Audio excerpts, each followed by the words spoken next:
baseball glove, a boy, and its symbol. How did that mouse get mummified? 70,000 lollipops. How many does a kid need? All of this next on Cabin Pressure with Shawn and G. Prepare for takeoff.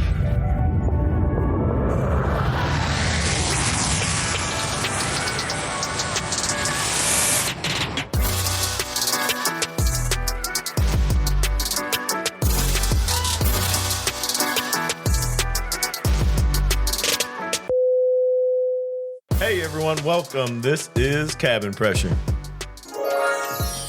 I'm here.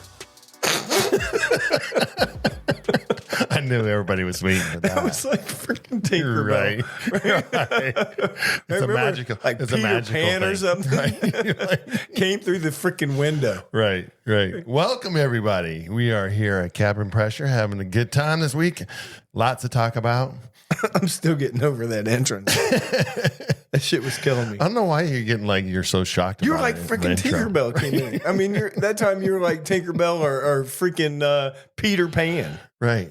Whatever your imagination takes you, Shit was funny though. go. I like that. So, man, catching up, man. I've been busy, dude. Busy. First of all, working on our new studio. You have been. Yeah. So it's been on my mind. I'm trying to focus on doing all this stuff because there's a million different things to think about to put together a studio. But I do have a fun story that came out of it. And we're building the studio in my basement, and the basement has this, insulation that goes around the top of the basement. And so I'm trying to prep this room to paint the walls and get it ready. And I bought some carpet and, we got to soundproof all this stuff, right? So I'm in there, man, and I'm pulling down this insulation. And I've been in my house for 25 years, right? Mm-hmm. Right. So I'm pulling down this insulation, get it off the walls because I got to get prepped this wall. And out pops a damn petrified mouse.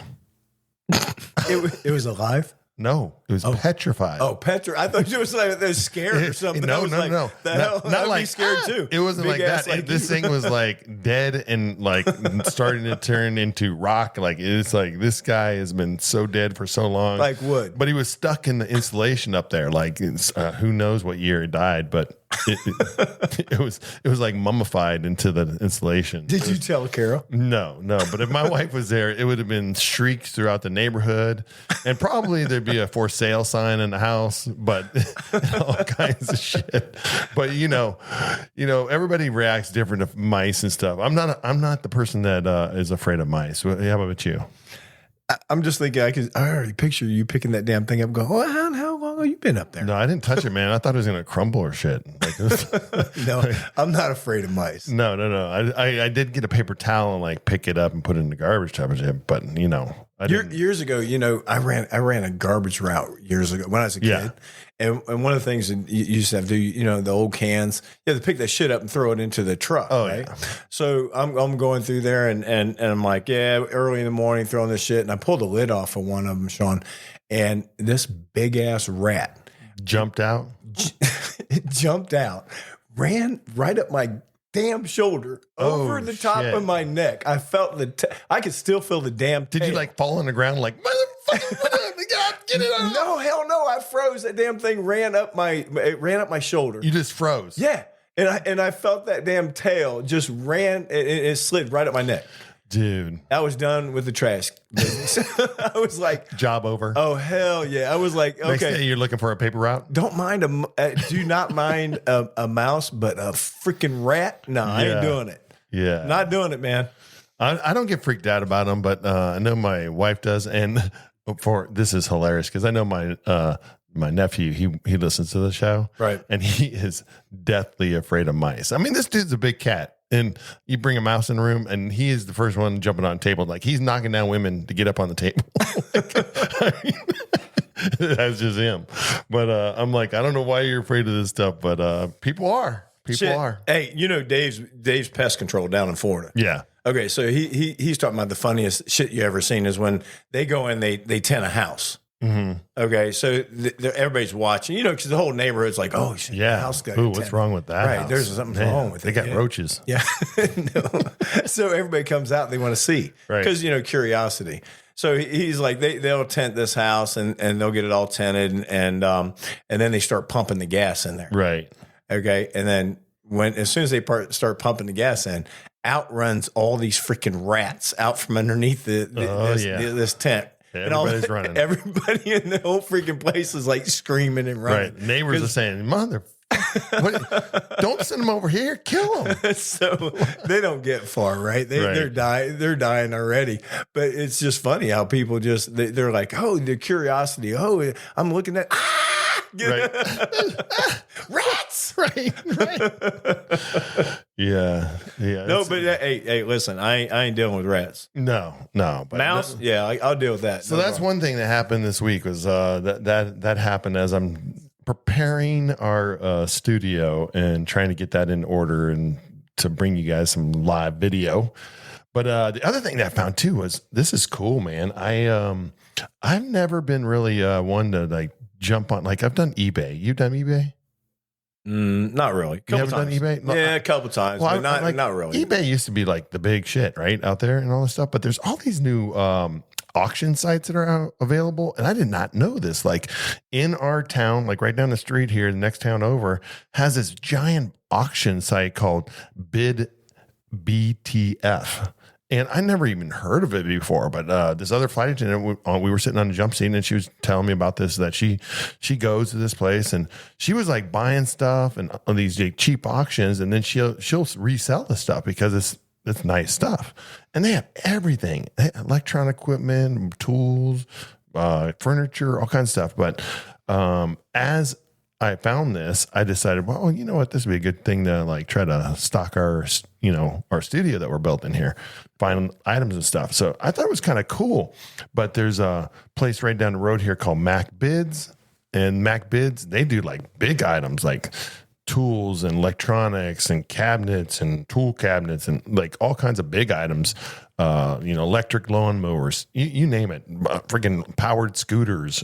They're bidding on them. Now, are these things is this products that people just returned, or are they just extra? I don't know where they're coming from. Like, I don't know if this is like an Amazon dump, like of like returned products, or this like coming from big department stores, Targets and Walmarts, or what. I don't know. Now, do you take a chance if they're broken? No, so like the bids actually show you if it's new, or if it's an open box, or if it's missing items, or like it's only pieces of this box, type of thing. Okay. So they let you know ahead of time, and then you bid on them, and you have 3 days to pick this stuff up, and it's cool. So we picked up some real cheap items, a couple of things, like picked up a chair that was like $300 chair. We got it for like $20. Cool. So yeah, it was super interesting, but I didn't know these things exist, and they're all over the countries. Like they're all different states have these bid sites.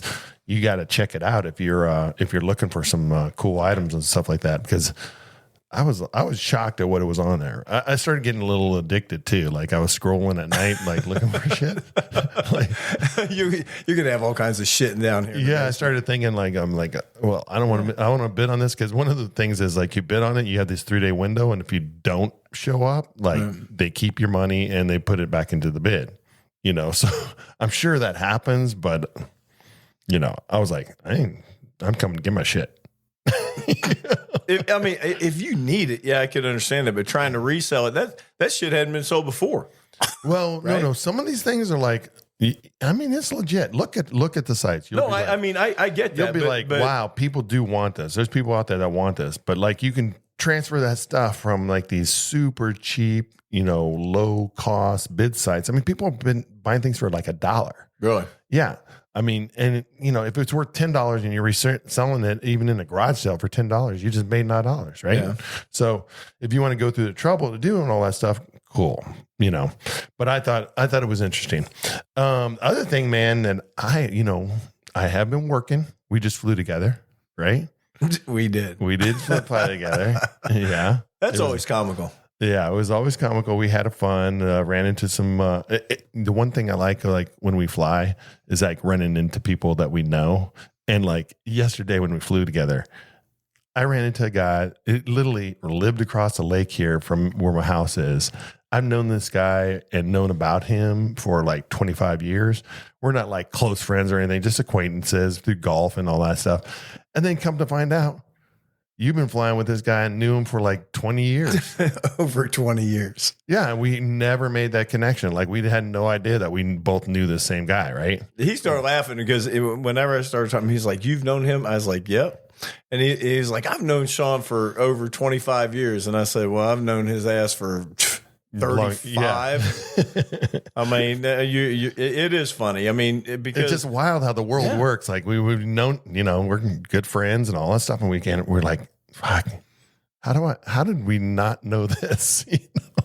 It's crazy. But that's what happens in the airline world. Like we do make friends and acquaintances with frequent flyers and people that you see, the longer you're in this business, not for the new flight attendants. New flight attendants, everything's brand new. But for us older flight attendants, we get to have some acquaintances. I was laughing yesterday, though. When you were walking through with the headsets.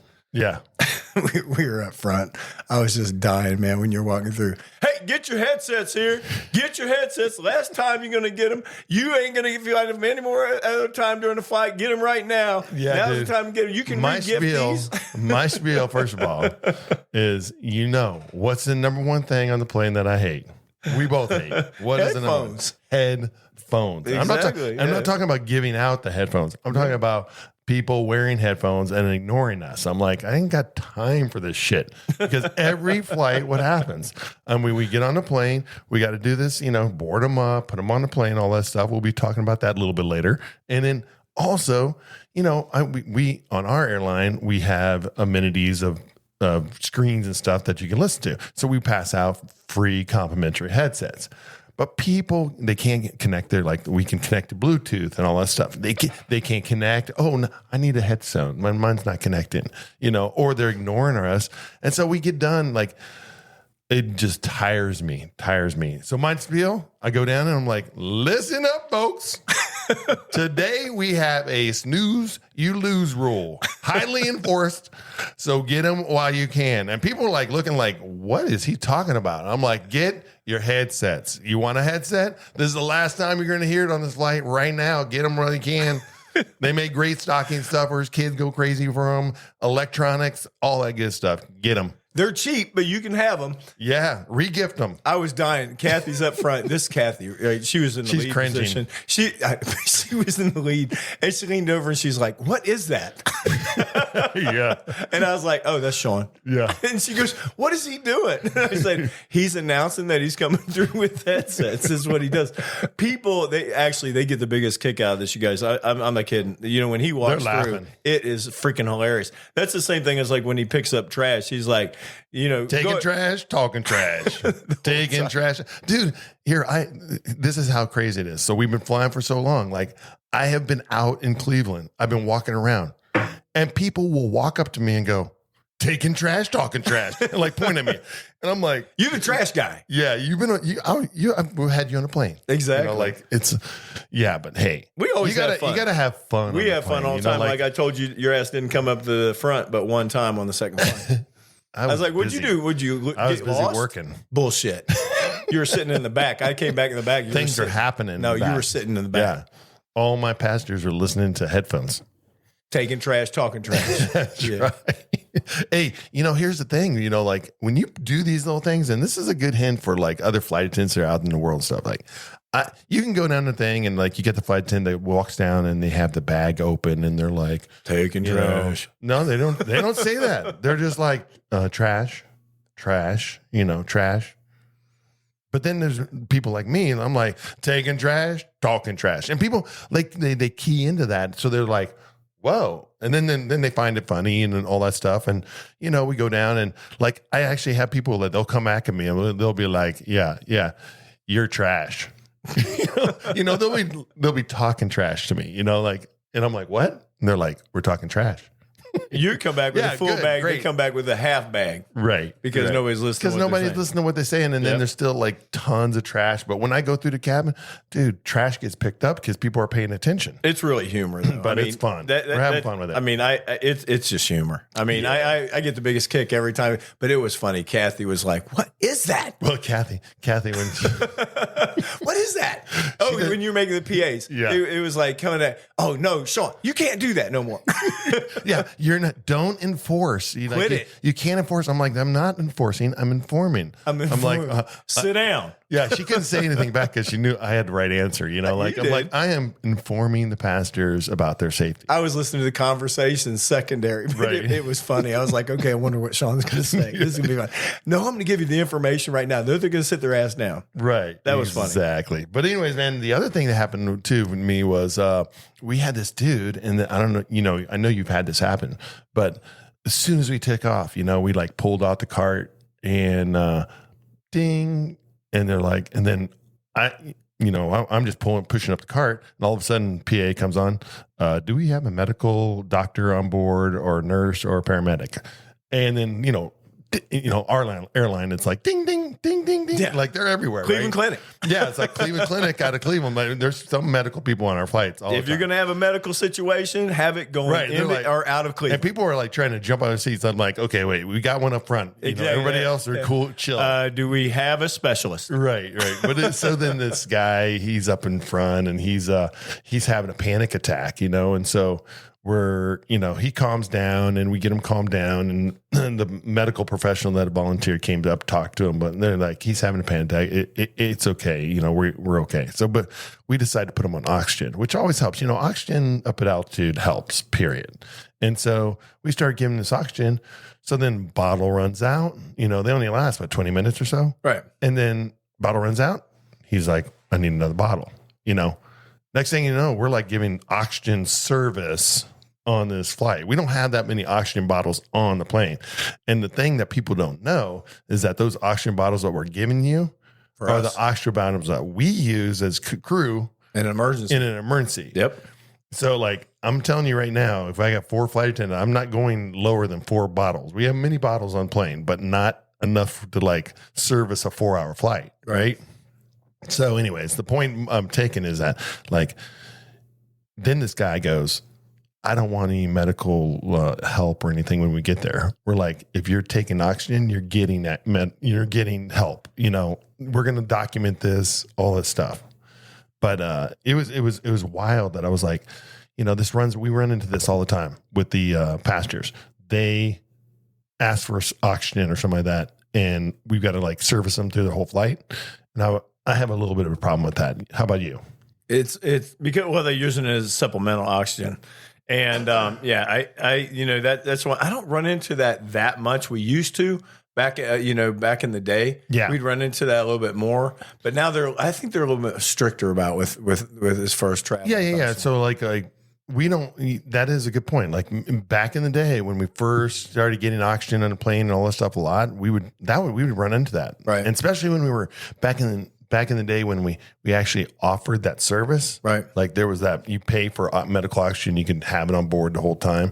And there's all these kinds of people that have, respiratory problems that have those portable oxygen things. But now they can bring their own, they're allowed to bring their own portable oxygens. Yep. So we don't run into that too much anymore, but it was just interesting when we ran into that. I was like, they brought up some old, memories of like people trying to abuse it. I don't want to pay. I'm just going to get it free from you. But it is funny though, what you just said about Cleveland. When you're flying in and out of Cleveland, that is funny. If you have a medical emergency, it's kind of funny in a way because you'll ask for medical assistance and that cabin will light up like a Christmas bing, tree. bing, bing, bing, bing. It's like just choose. I heard cardiac surgeon. What do you got? I mean, right? I heard there was this comedian the other day. I was watching YouTube, whatever, and this guy was like talking about spirit. Right. And he was saying, PA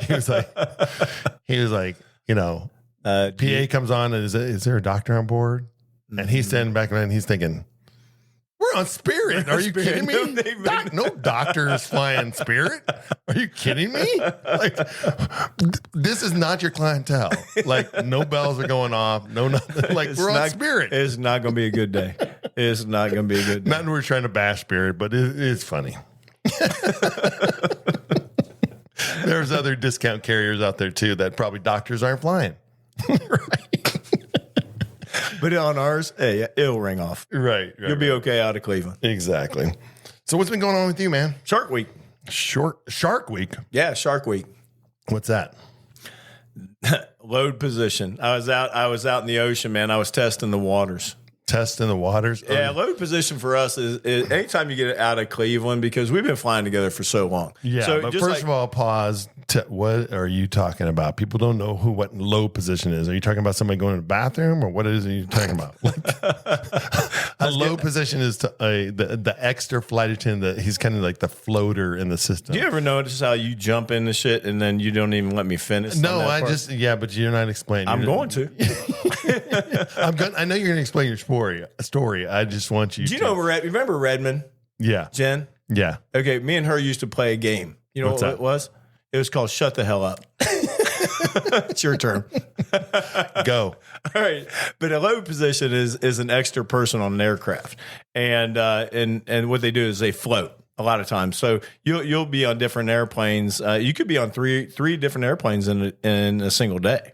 So what it was is that I picked up this position that was a load position, and I was with different crews. I was with like 3 different crews all at one time. Mm-hmm. So I had gone on this one flight, and this girl that I was flying with, she had been out on a medical for like 5 years, and she was really sweet. I mean, we were talking, and she had gotten concussion on the aircraft, and she had a lot of medical issues, and we were talking about that, and it's just too bad because sometimes that happens, right? You get these situations, and you get hit in the head. Hers was she got hit in the head. And she had a really bad concussion, suffered from really bad migraines. But is that what happened to a lot of our employees? They got hit in the head? Yeah, they got hit in the head. I know. We got so many of them, right? We do. We got so many. But then you have legit ones, and this girl was legit. But she was out for 5 years, came back, and I got her first flight back. Lucky you. And, sometimes when you come back, you're not quite on your game. Well, first of all, being gone for 5 years, there's a lot of changes that's happened in 5 years. You're not on your game. Right. Trust me, you're not on the game. But, she came back with the right person not being on your game, because I get a kick out of those people a lot of times. I don't get all flustered and mad or anything. So we get out there, and the first thing, Shawn, is I went through my ice, and then every bag of ice on that cart was on dry ice. Oh no! Yeah, it had been dry ice. It was frozen solid. Yeah, so that's rookie. She was so cute. She comes up there and she starts hitting it with a can of lemonade. That's what we used to do.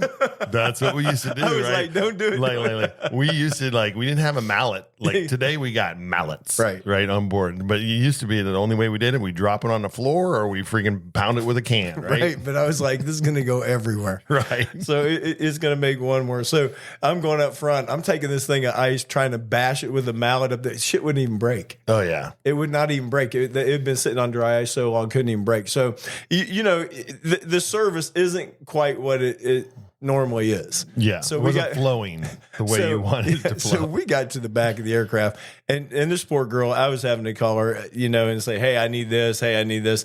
And we're going to the back, and she just looks at me and she was like, well, what did you think? And I was like, F. Yeah.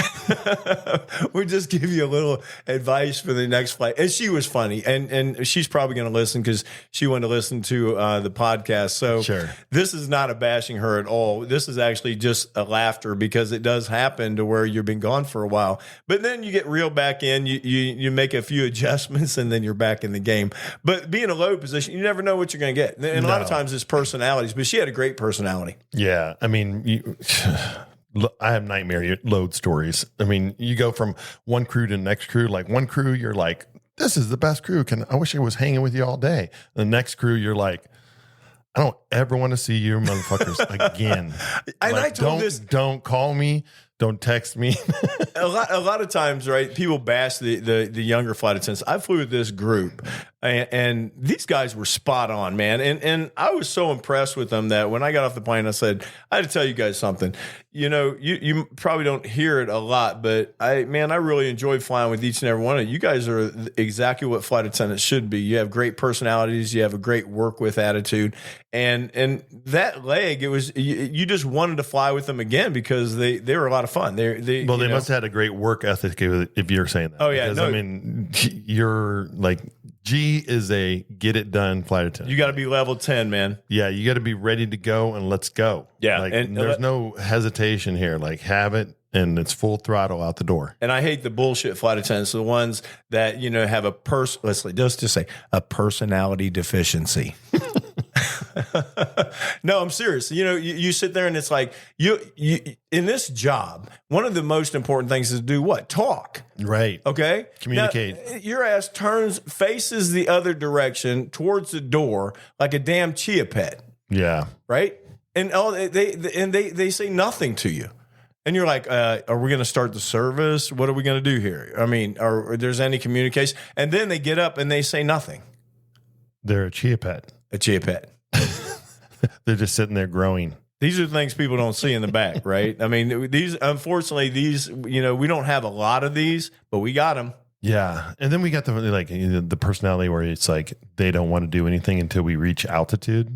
Like they want to sit there for 30 minutes or so. Yeah, what are you in a rush for? Well, we've been in air for 45 freaking minutes. Get up. I don't do that bullshit. I'll take that damn card out myself. I had a flight attendant the other day. She did not want to I don't get up. I don't get up until we're up. But she would not sit her ass down until like the last second when we're landing. She's like, it's unsafe. I'm like, well, what about the back end? Like you're coming down, you're descending. Everybody else is in our jump seat. She's still standing in the galley. I'm like, you're wacko. You don't know. Like, how about the ones that don't do shit? I mean, yeah. You're a galley person, and one of your only job is to do what? Set the damn galley up. Right. And then you get back there and you're like, okay, where's Trey? Well, there was one up there. Yeah. What do you mean there's one up there? Well, there's a tray up there. Where's it? It's not set up? Oh, no, I don't do that on the ground. Yeah. I don't do that on the ground. It's not me. You know me. I'm going to I will. You're going to get full force Shawnee attitude coming at you. If you give me this thing, I don't do it on the ground. What the hell were you doing? Because I'm going to say, guess what I don't do? I don't assist you in the air. Like, get your ass up, start setting up your galley and do it. Like, I'm not coming back here to do your job too. See, isn't it funny? Like, this is what you guys, the passengers, you guys don't see is some of this stupid bullshit that we got to deal with. Yeah. With a person just because they're like, oh, I'm not doing that. I'm not doing that. I'm not, whatever it is. I'm not doing that. You know, the worst team player that there is. Yeah, this is so relatable. I mean, it's not just flight attendants. Like I can imagine this in any work environment, any office. Like you're trying to do something that you have a job to do that you're doing along with other coworkers, and you have the coworker that's not, they're not giving it they not necessarily have to be all, but they're not assisting and doing their part. And that's what's happening. Like, yeah, they're not doing shit, Shawn. Right. Exactly. No. I'm relating it to other industries. Like that's the thing. You got the weak link. Who is the weakest link? Right. I'm thinking weak shit. They're not doing nothing. They don't do shit. Nothing. They don't. But you know something? But I had some good ones. I had her that was funny, but I give her a break because I actually was laughing. I mean, she made me laugh because 5 years of medical, you're out of the game, and she's back in it. She's gonna be fine. I mean, she'll be right back in it. Just a couple flights, and your groove comes right back. Yeah, she'll catch her win. Yep.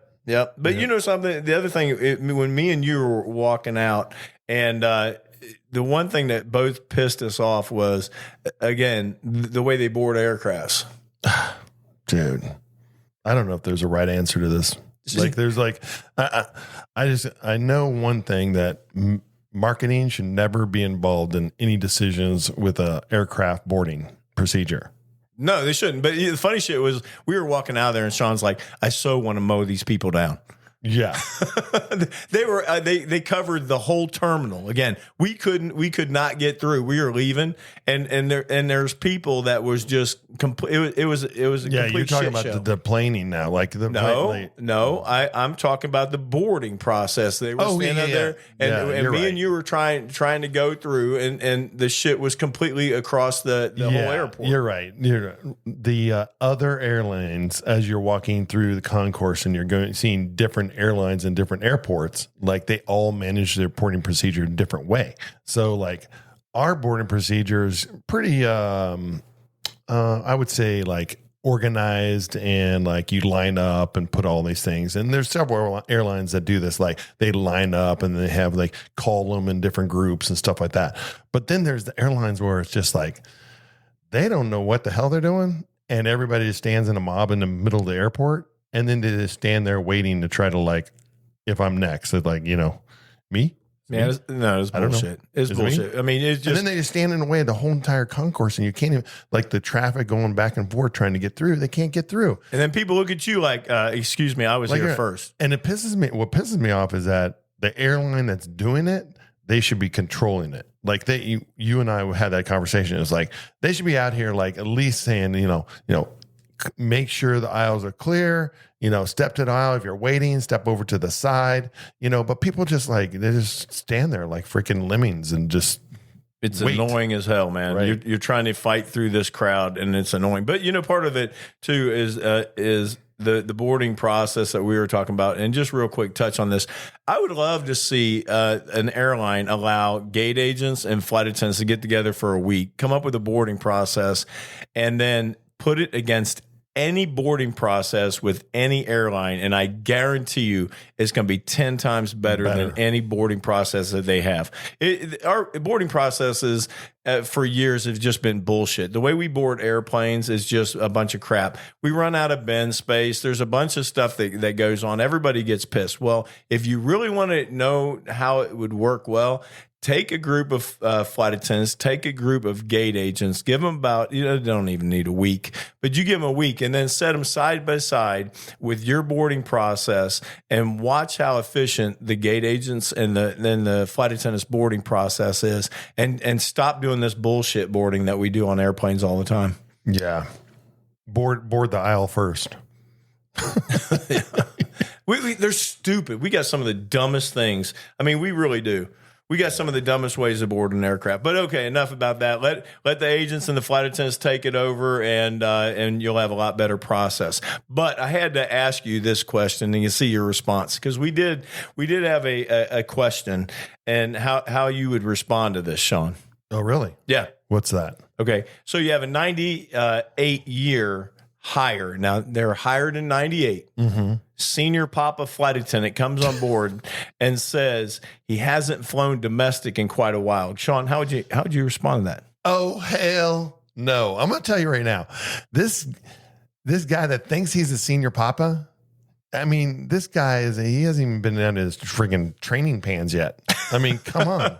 He hasn't even got his feet wet in this industry. 98? Okay, if you were considered being senior in our airline, 40, 50 years. I mean, that's a senior flight attendant. Yeah, I mean, that's a seasonal. They've seen stuff. They've seen the world change, the airline industry change, all those different things. But come on, 98 senior Papa. Hey, listen, the only way with that type of attitude. And the other thing is that if you see senior flight attendants, you'll recognize them. Oh, yeah. They're the ones being dropped off by the assisted living senior bus at the front of the airport, right? And they're ushered to their plane with a wheelchair. Right. And the first thing that they need is somebody to help them up with their bag. Now, that's senior at our airline. That's senior. That means that your ass has been around a long time. Exactly. Did you like that senior's living bus?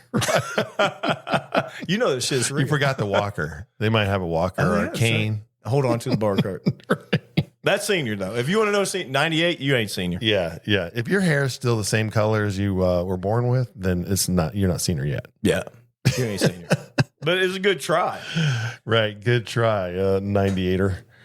But that's crazy, man. I mean, seniority in the airline business, it's funny. Like each airline runs like different seniority levels and all that stuff to be real about it. Like me and you laugh at 98. yeah, but 98 that's come on. We'd laugh. You got a little bit of dirt under your fingernails, but not enough yet. Maybe.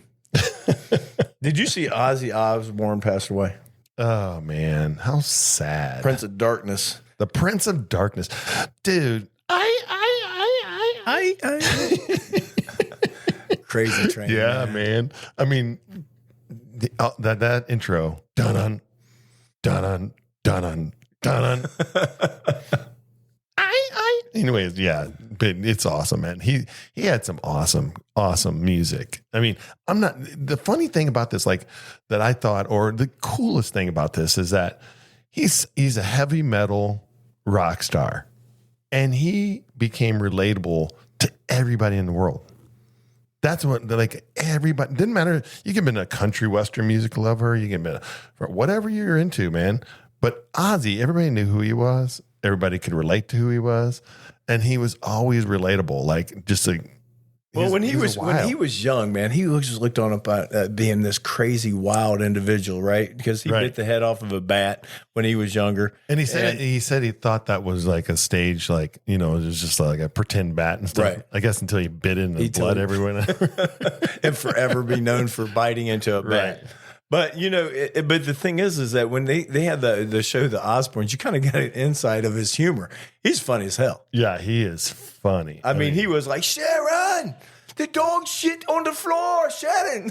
You're right. Bloody hell, get in here. This is the dog shit. Yeah. I mean, all the crazy stuff they did. I didn't watch that stuff, but I did see the clips and stuff that were funny on there. He was just a relatable, like, there was like every, crazy American family in the world there. And he just did care about his family. He didn't really, I mean, he loved his music. He was all about his music, right? Yeah. But he just cared about his family. And then, you know, the thing is that Crazy Train was performed by this group of kids, you know, years ago, and it was amazing, man. They had this whole group of kids that was tribute to Ozzy. But he was alive when they were doing it. It was really cool. But the coolest thing was recently he performed "Mama, I'm Coming Home" before he passed away, because he knew he was dying, and that was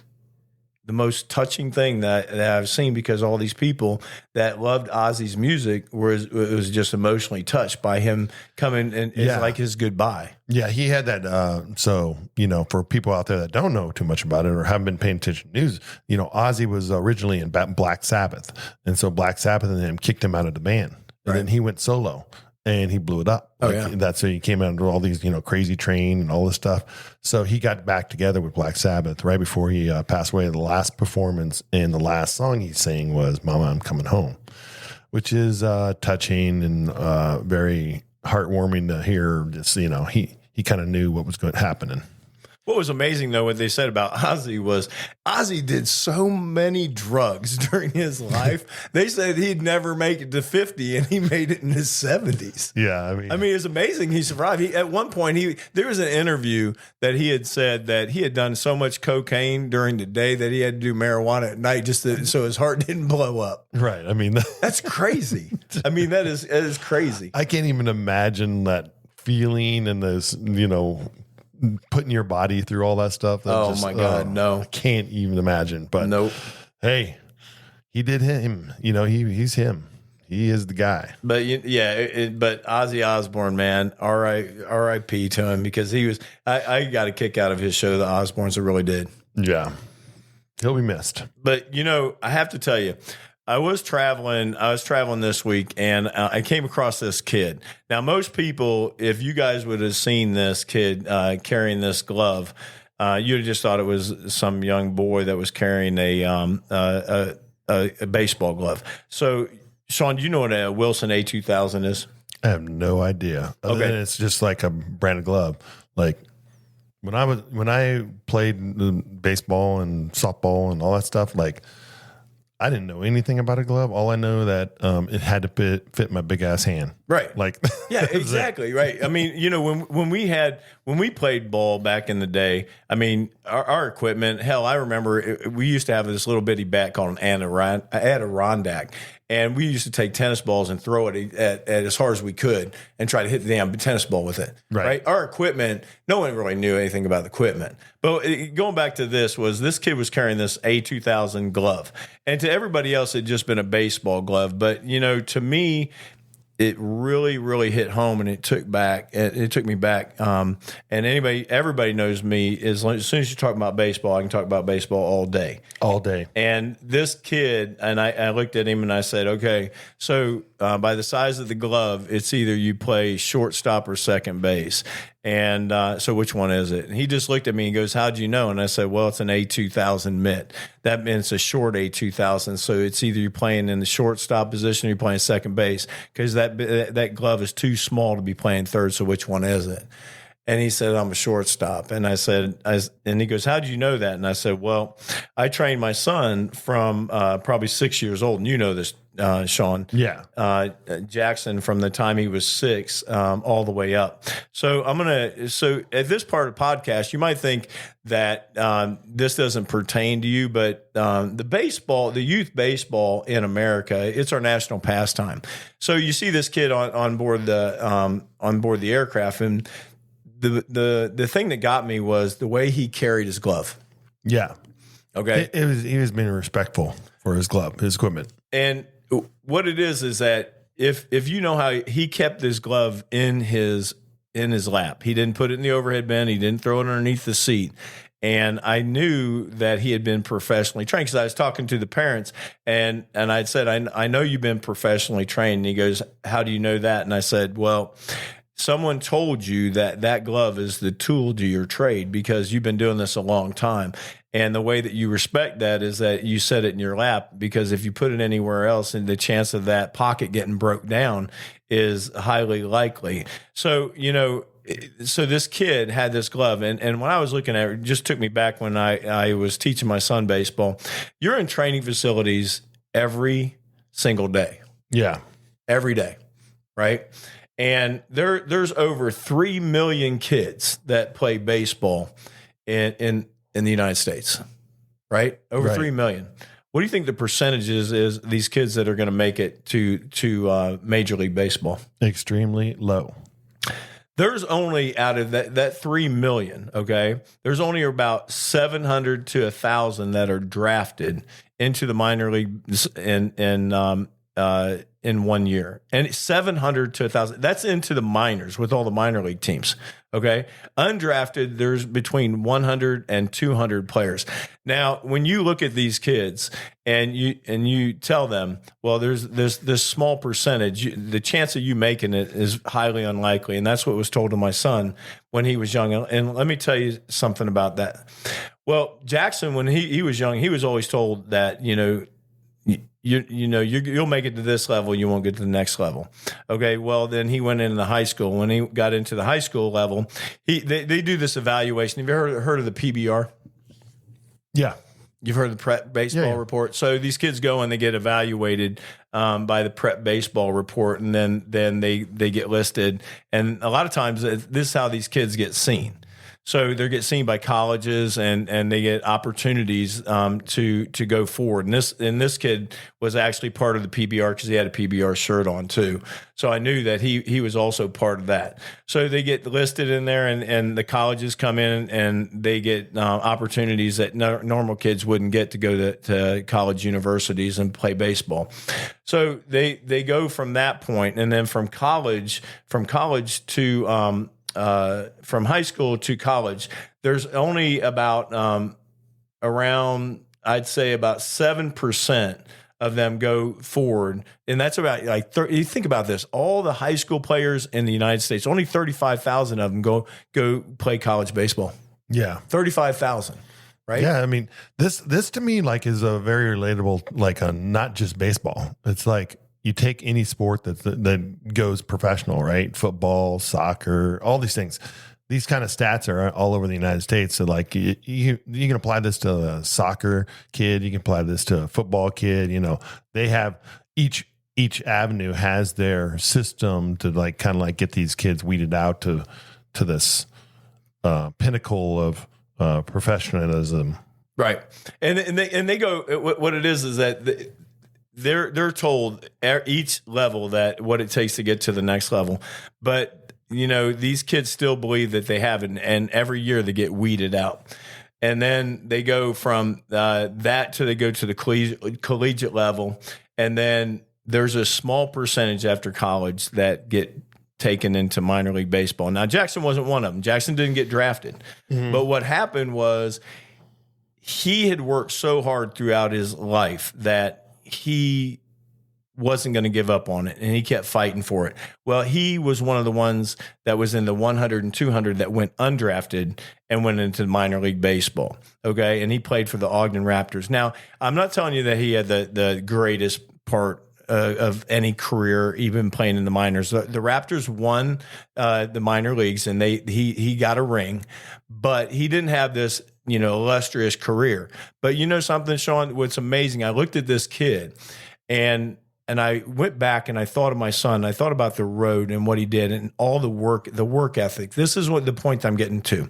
It's a work ethic that these kids develop, right? They don't just keep it in baseball. They keep it in life, and they have a relentless work ethic because it was hours upon hours upon hours of training to get to the next level.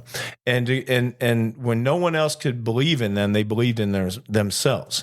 And he gets there, and to be able to stand on the diamond and throw one pitch in a minor league baseball game, that is absolutely amazing. And when I seen this kid and that's why I was saying on an airline, that you see this kid holding this glove, and there's this whole story with this family behind that, because it's not cheap. I mean, for travel baseball in the United States, the cost for a family is anywhere between $4,000 and $13,000 a year for these kids. Because if you're not being professionally trained at 8 years old, you're behind the 8 ball. Yeah. To interject in this whole thing, like I have lots of friends and stuff with kids and all that stuff, and they all have really put their kids out there to get this professional training and stuff. Like, I'm a big golfer, so I definitely got a lot of golf stories, and the equipment cost and the training and all that stuff that's involved with that sport in itself. And as well as like when you go into other sports, so the football, the basketball, all those sports, every family that's out there that's trying to let their kids have that dream to become a elite athlete is very expensive, and it impacts the entire family. It does. But the biggest thing when I seen this kid was when he was sitting there, and I just told him, I said, I don't know what you think about your skills as a baseball player, but just remember this: the only way that you're going to make it to the next level is that if you believe in it. It doesn't matter what your parents think. It doesn't matter what a coach thinks. It only matters what you think, because there's going to be people all the way up is going to tell you you're not going to make it. But, you better believe more than anybody. You better want it more than you want breathing to make it to Major League Baseball, because the smallest percentage make it to the game. Okay, Jackson never made it to the game. Now, but he did stand on a diamond, and he played for a minor league baseball team. So you got to believe in yourself. And I seen that kid, and all I could think is, I hope that you have that same drive, because it's that work ethic. Yeah. I just love that, because he's also starting with the fundamentals, like exactly what you started off with. He's respecting the equipment. He's starting to live that journey, and and obviously whatever he's been taught to that point caught your attention, right? Well, the biggest thing I got to say this too is the biggest reason is because he wasn't playing the damn game, man. Right. He wasn't doing anything but sitting there holding that mitt, and he looked like a damn baseball player, and he wasn't doing anything else, not video games, not anything else. And I thought, that's what it takes. Yeah. That's what it takes, right? And That's cool. and it's kind of cool, all because of a baseball glove on an airline, and it takes you back, and that's what you see, and that's what you remember is this relentless work ethic that I had the privilege of spending many years with my son in training facilities, watching him go from this small kid that no one believed in. And when I tell you people, no one believed in him. But I told him a long time ago, and I still tell him today, there's nothing you can't do when they put a baseball in your hand. All you got to do is believe in yourself. And if you do that, there's nothing you can't do. So, I mean, it was a good moment. It was great, actually. It was a great moment. I seen that baseball glove and that A2000, and I can show you 4 A2000s sitting in my house right now. Cool. So anyway, A2000 glove. I hope that kid goes on and plays a lot of years. Yeah, man. So, well, I'm just hope, my big takeaway for this story that you're talking about is I know you're reminiscing and all that stuff, but my big takeaway is that I love that athletes in the United States and athletic programs in the United States also help to guide and groom our young adults in being this, having this work ethic. Yep. That to me is like super important, because no matter if you actually win and you get to, and you achieve this pinnacle, or you don't, the takeaway is that you're getting this unbelievable education of work ethics. That's exactly my point. When I seen the glove, it wasn't so much as baseball or anything. It was the work that goes behind it. Yeah. And that was the whole thing that really got me, because I know the work that those kids put in. I know the work that it takes for the parents, for the family, and everything else. It is relentless. Yeah. Hey, let's go around the globe, man. Yep. All right, man. Around the globe, man. Right now, the FAA has, we're like totally shifting gears here. The FAA has literally given all the airlines out there a delay to the second barrier to the cockpit. Really? Yeah. And so people that don't know this, ever since 9/11, the airline industry has been mandated to put into barriers for the cockpit, obviously, right? Because that was one of the failures of 9/11. So they put those doors in first, and we have those, locked doors and all that stuff on all the aircraft across the nation. And that really happened really quick. I mean, if you recall back, like it only took them a few years, if not even that, to start putting those doors, like get those doors in place. I mean, that was like a quick process. But now the airlines have been given this really long process of putting in a second barrier. And you've seen this on the airline. If you fly, you've seen flight attendants blocking the aisles and doing these things when the pilot's coming out of the cockpit. This is very well known. But we actually are developing, or airlines are developing, are mandated to develop a secondary system that blocks the aisles for us, to protect the cockpit. But the airlines haven't really stepped up. They really haven't done their job to like get it done. And the deadline was coming up.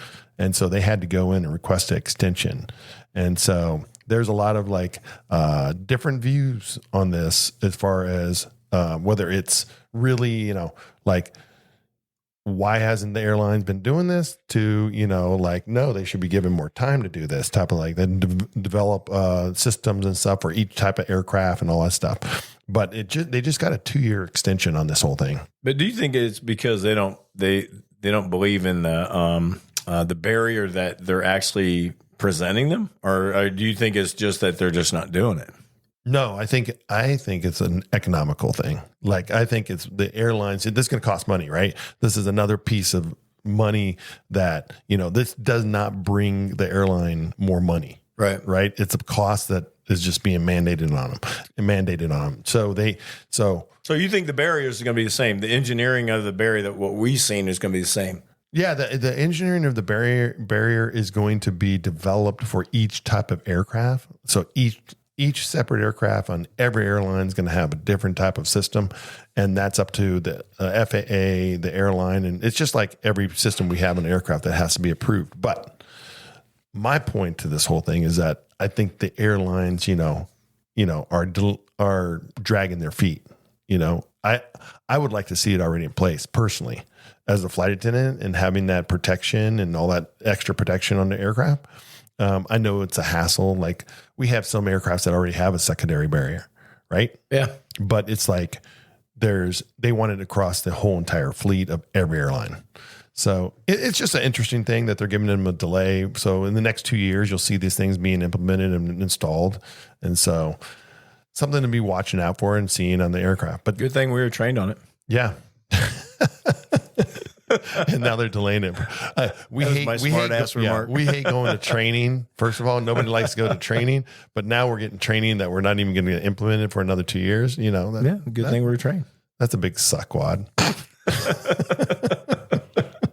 So anyways, I came across this other article that I thought was super interesting because, you know, I'm ex-military myself, but there was this article about the air forces in the entire world and like how they line up, like how and in size, like who's the biggest air force in the entire world.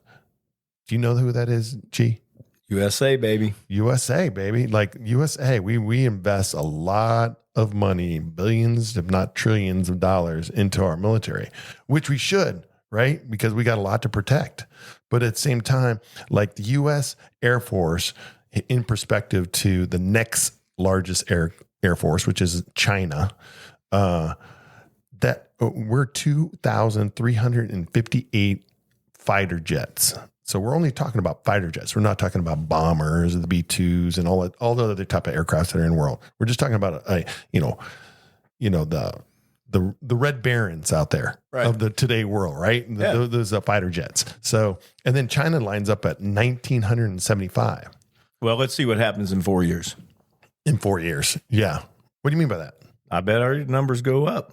Go up. Oh, yeah. Well, I mean, the production is going to go up for sure. There's always orders. We're always mass producing. And we have the most elite, technologically advanced aircraft. USA has always believed, though, in the military, Shawn, and you know this, is air superiority. But here's the thing so air superiority is a big, important thing in the U.S., but when we compare to, like, a lot of people used to always think Russia's our number one nemesis, right?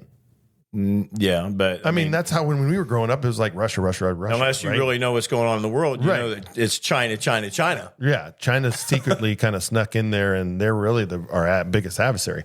But Russia only has 1,008 military aircraft, fighter jets. That's amazing to me. I mean, we are more than double the size of the Russian Air Force. But what's going on with Russia? I mean, you've seen, and you can kind of see the loopholes in their military. Well, you know what? It goes back to, like, you're going to get into politics of this stuff, like, you know, socialism versus. Yeah, I'm not getting into politics. I'm just saying, but you know, when you're talking about that, I was just saying, when you're saying about Russia only having a little over 1,000, I mean, it just shows a different. I mean, when they actually have to go fight, it shows you where the problems are in your military. Oh yeah. But yeah, I mean, it is very interesting. Yeah. But you never thought Japan only has like 253. Yeah, that's and we're just like, these are the top 5 largest air fleets in the world, and so Japan ranks up there number 5. India is the number 4 with 542 jets. But you know what really was interesting to me? That I thought it would be like Israel, something like that would be in there. You know, like they would be in that top 5 rank, but really, they're not. I was thinking China for sure. I mean, right behind the U.S. Yeah, you know, everything that you've learned about China, I knew that was coming up. Yeah, but anyway. You know, Dalton's a crew chief on the F-16. Yeah, so I mean, my other son's a crew chief on the F-16. So very cool. USA, we got a lot of power. A lot of power. Other things, I'm talking about a lot of power. How about 2 days ago, that fight that broke out on the Asian airline? I told you. Did you see the video? I did. Yeah, but that was, I mean, you see all those flight attendants in the red? Yeah. That one lady was like jumping over the seats. Yeah, like what happened was, like, the guy was like, this row behind him was being loud. No, it's 2 women. No. There's the guy in front of him that he's the one getting beat. Okay. And you can't see him in the video. Okay. But there was a row of women behind him that were being loud, chattering, Yeah, the women whatever. were chattering. They were Yeah, all chattering, yeah, whatever. And he told them to be quiet and everything. And then he ended up calling them stupid, and he told them to shut up. And that bitch jumped up and started beating the shit out of him. Like he's like, no, you ain't. No, you ain't. And she just like went crazy. I mean, just bam. And they're trying to pull her off her the video. Chinese whoop ass. Yeah, it was serious. Like she was just on it, and people were screaming and yelling. It was on a wide body aircraft. I mean, people were on the other side of the aisle, like the aisle further from them, and he's guys standing in the aisle yelling at him. You know, I had no idea what he's saying, but you know, you could just imagine, like, you know, you bitch, stop it. You know, like it was crazy. You know, like, but it was wild. I mean, this the point I was trying to make here was one, it's not just happening in the United States, right? It's all over the damn It's been world. crazy, man. We couldn't even cover. Honestly, we could not even cover some of the fights that have broken out in the last week because there's been way too many on the planes. Yeah, Just way too many. I mean, it's crazy. But Yeah. This next story, I love this next one though. the next story, man. Yeah, go ahead because this you love this one too. Yeah. I love this one. There's a mother in Kentucky. She received 22 cases of Dum Dum lollipops. You know how that happened, G? I can't wait. Yeah. She let her son get a hold of her iPhone or her phone, and he ordered up 30 cases of Dum Dum lollipops. 70,000. 70,000 Dum Dum, like $4,000 in Dum Dum lollipops. Do you know when you said this, right back to Nights of the Museum, right? You like Dum Dum? Like Dum Dum. like who's a dum dum in the story? I mean, come on. There's lots of dum-dums. First of all, look, mom, like you don't let your password to be able to, you know, get into the account and, you know, just charge stuff just open. Like, come on, you need to password protect all that stuff. And, My kid ordered 70,000 Dum Dums, and all I got was this free Dum Dum T-shirt. yeah. First of all, it You should like be like a Dum Dum. It should be like a family vacation T-shirt with Dum Dums. The Dum Dums. We're the Dum Dum family. We the Dum Dums. Oh Would you like a lollipop? Hey, how about that couple before we get out of there? How about that couple that was arrested, man? She was giving him some oral gratification in the back of the aircraft. Isn't that nice? That was nice. Yeah. I'm sure it wasn't on a family ran airline. Like, I mean, come on. People, what are you thinking? You love their mugshots, right? Because she's always crying and everything. It's like, it wasn't a good idea. Yeah. That's ridiculous. Especially when kids are on there because the charges are going up. Exactly. You in trouble now. First of all, getting caught, right? I mean, it's funny, like over the years, like you always hear about the couples going to the bathroom or something like that, or it's a red-eye flight and it's dark in the cabin and stuff. You know, like, yeah. But a head going up and down in your lap. Right. That would just, yeah. That's going to give you away a little bit.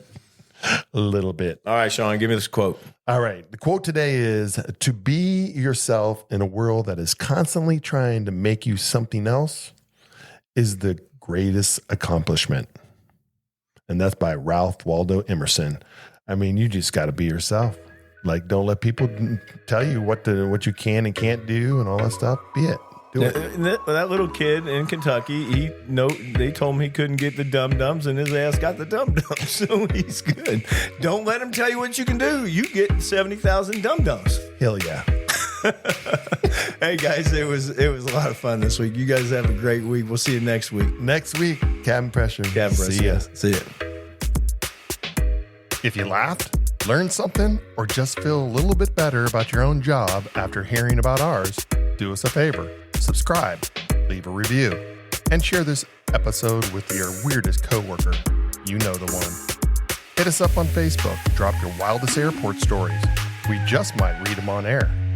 Bonus points if you involve questionable clothing decisions. Until next time, stay strapped in, stay hydrated, and for the love of TSA, keep your clothes on in the terminal.